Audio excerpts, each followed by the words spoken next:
people will call you the lungs, is it? Right, you have to swap that wheel down and have them go. Yeah. Development for it, them, haven't they?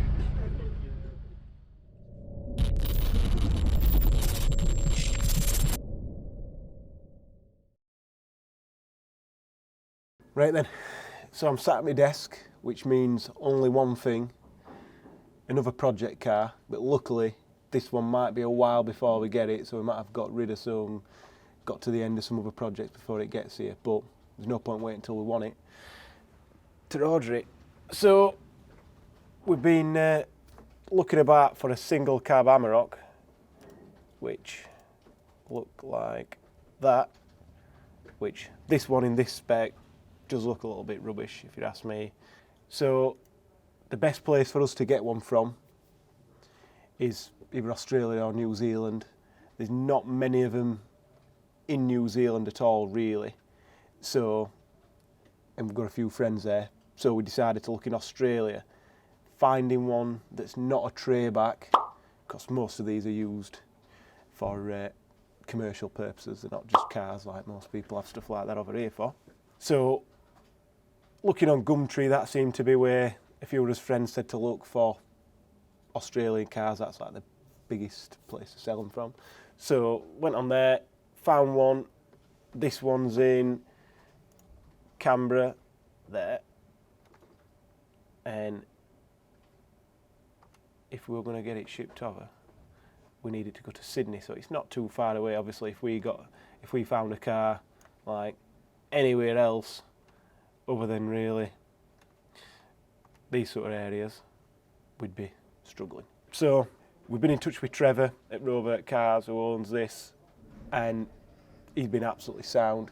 Thought we were scamming him at first, I think, because some weird English people ringing you up asking to buy a car that's not uncommon, so to speak, in Australia, but he didn't realise that not many other places got the single cabs, and obviously being right-hand drive, perfect for us. The only bad thing about this one really is the 2 litre petrol, which I think is TSI or whatever it is. It's 160 horsepower or so, rear wheel drive, which the gearbox on that is only fitted to a rear wheel drive Amarok with that 2 litre engine, so not really something that cross-references anything else. But if somebody wants a 160 horsepower 2 litre engine that in theory should bolt up to the more powerful 2 litre engine, then we'll be taking the full conversion out of that at some point. So we've bought it, the money's been sent, so then we need to get it over here. So we've got onto Jack at mycarimport, and they've just made it like ridiculously easy. They've literally just said, you pay for it, get an invoice, send it to us, and we'll send somebody over there to go pick it up, take it to the port, and they'll bring it into the country, do all the testing, do everything that needs to be done, convert the speedo to mile per hour and everything, and get it over to us. So basically now, we're just playing the waiting game. So we'll get some plans in place for when it comes. At the minute, we don't really need to do anything other than pay a couple of bills when they come our way. So this video might go out before, maybe it's got no relevance, so we'll probably wait until we get it. But now, where are we? 30th of January. We'll see when it comes. So it's the 25th of March now. So it was a while ago when we filmed that last bit of the video. Just had an update on the Amarok. It's going to be in the country, so Southampton, 26th of the 4th, so pretty much a month from now. So we'll figure out when that's going to be. It's probably another month after that, so it's going to probably be April, May time, something like that. Probably May when we get it. It's coming to Spain next before it gets to us. It'll load at the beginning of this month in Sydney. But this is the ship it's on, the MSC Shell, Panamanian, which all ships seem to be. This is where it is now.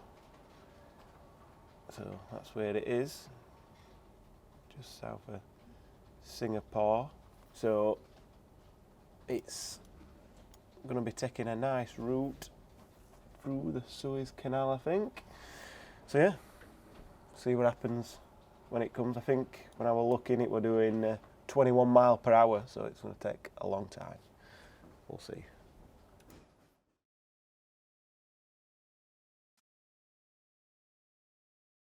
So another update on the single cab.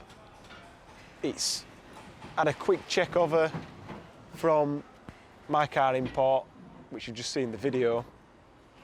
Now I thought they'd have like a proper check over, but it's gone for an MOT and it's failed, which the dates, I'll put all the dates in. Only bulbs and wipers, but still needs sorting. So that was 60 quid to sort them out, so we okayed that. And then we got, a couple of days later, we got an estimate for like 170 quid, I think it was, something stupid like that, for a few other bits for the IVA test, because it had failed that as well. But some of that stuff were different to what were on the MOT test, and I'd have thought it'd fail for that, because it was like wash wipes not working, there was no petrol cap for some reason, and the tinted windows, which a bit annoying really, because that like 170 quid estimate, which it's not a lot of money, it's not stupid, but you'd have thought all that stuff would have been checked beforehand, and then there weren't going to be another 40 quid test fee for the IVA test. But then some other stuff come to light. They'd already sorted them out before we'd actually okayed it to be sorted out, and then there were another, I think, let me have a look. Yeah, there were another 420 odd quid's worth of stuff that needed doing again as well, and before it could go back for the next IVA test, which was like, oh, it's crazy now. It was just like the rear lights had not got an F mark on them, stuff like that, just stupid stuff really that you'd expect, and you could easily check. We are getting an IVA test for it, you know what I mean? If that's what you specialise in, that's what I thought you'd do. But anyway, rather than arguing about it, we just said, don't do anything else on the car. We're at a track day tomorrow, so we're going to send Paul early away from the track day at Silverstone, which is still about an hour and a half drive, so it's not really ideal. But we'll send him off early, let him do all them bits, and then we'll see how we get on.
So, good news on the single cab now.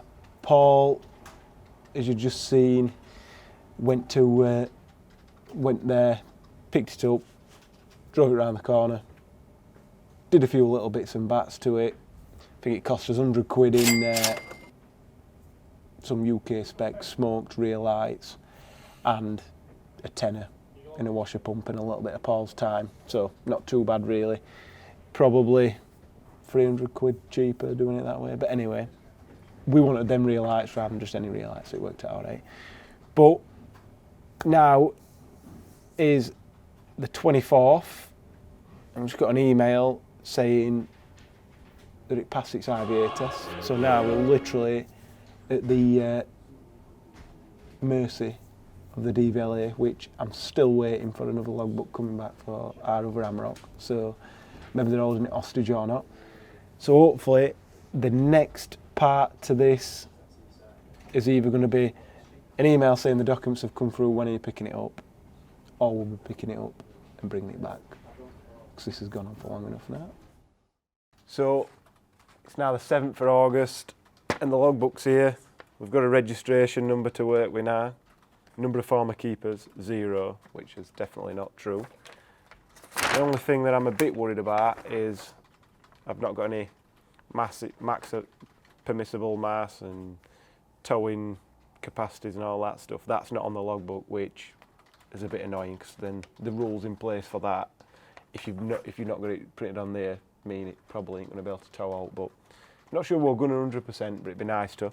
So this has dragged on long enough.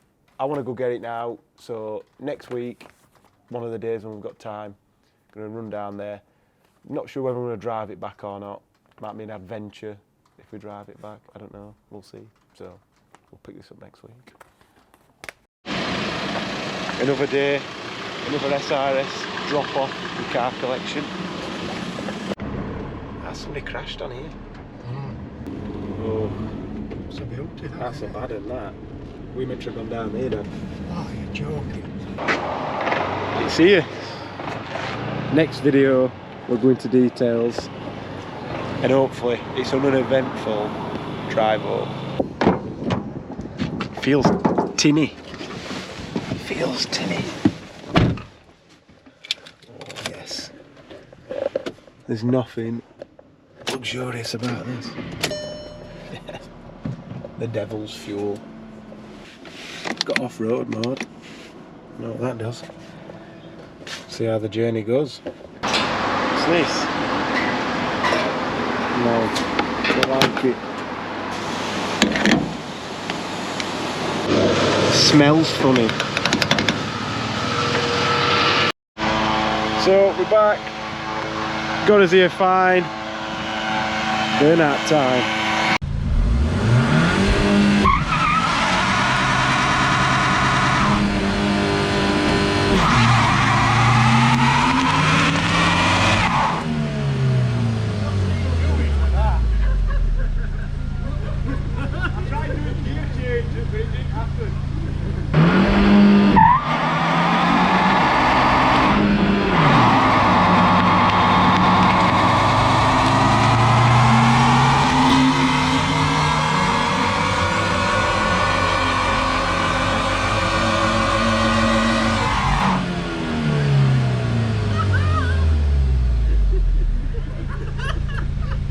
It's all what we used to do it when we were younger.